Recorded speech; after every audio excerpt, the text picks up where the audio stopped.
फिर से आ गए रे बाबा, इधर जहर खाने का पैसा नहीं है, तू जा रे। अस्सलाम वालेकुम। मां आया तो प्यारो प्यारो भाउ सदाम हुसैन जी त सुञाणो था मुझे ख्याल में त सदाम मोलाई वॉइस रिकॉर्डिंग आऊं ही आहियां। जी दोस्तों तव्हांखे हिकु ॿी ख़ुशख़बरी ॾियणु चाहियां थो त मुमताज़ मोलाई जो न्यू एल्बम रिलीज़ चुको आहे। माना 95 ये सब क्या देखना पड़ रहा है, अच्छा है मैं अंधा हूँ। एल्बम अची वियो आहे, उहो बि एसार प्रोडक्शन में। कुछ गानों सिंध अमर ते ठाहिया अथसि गाना। पहिरियों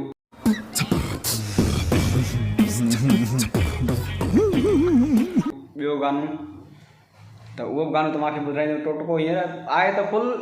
उहो तव्हांखे मिलंदो एसार प्रोडक्शन पेज, वो एसार प्रोडक्शन यूट्यूब चैनल खे।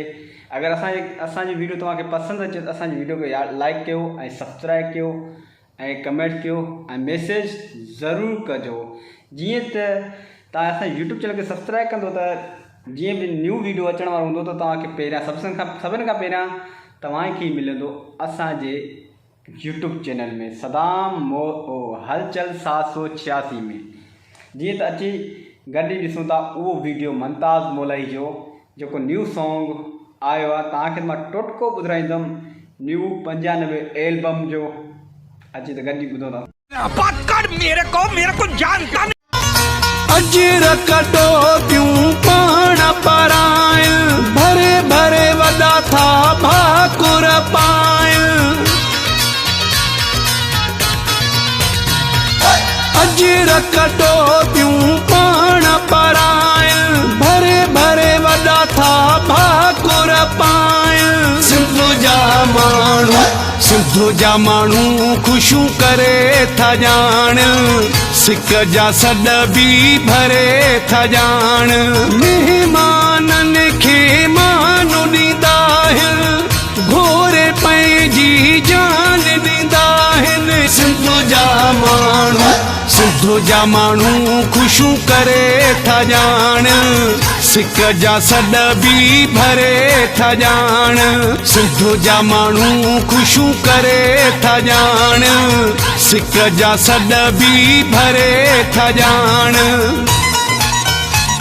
बि कुशादी ओता का कुशादी, पेर भरनि था शादी मुरादी। सिंधु जा माण्हू ख़ुशूं करे था ॼाण। अभी मजा आएगा ना भिड़ो। नाज़रीन तव्हांखे मुमताज़ मोलाई जो 95 एल्बम जो सॉन्ग तव्हांखे पसंदि आयो हूंदो ऐं असांजी यूट्यूब चैनल खे सब्सक्राइब कयो ऐं लाइक कयो ऐं कमेंट्स कयो ऐं शेयर कयो, जीअं त न्यू वीडियो अचण वारा तव्हांखे ज़रूरु मिली वञनि। ऐं इन जे करे वरी असां बि मतिलबु वीडियो ठाहींदासीं मुमताज़ मोलाई जे लाइ बि, ऐं मौलवी आहिनि जेके मौलवी जा बयान हूंदा आहिनि उहो बि ठाहींदा आहियूं, ऐं जेके जॻहियूं ॾिसूं था उहो बि वीडियो ठाहींदा आहियूं। त असांजे यूट्यूब चैनल खे सब्सक्राइब कयो ऐं लाइक कयो ऐं कमेंट्स कयो। सदाम हुसैन खे ॾियो इजाज़त। अल्लाह निगहबान। वरी इंशाअल्लाह ताला न्यू वीडियो में पाण ज़रूरु मिलंदासीं। मुमताज़ मोलाई ऐं मौलवी जा बयान ऐं काफ़ी जॻहनि जा वीडियो तव्हांखे ॾेखारींदासीं इंशाअल्लाह ताला। ओके, अल्लाह हाफ़िज़। दुआनि में यादि।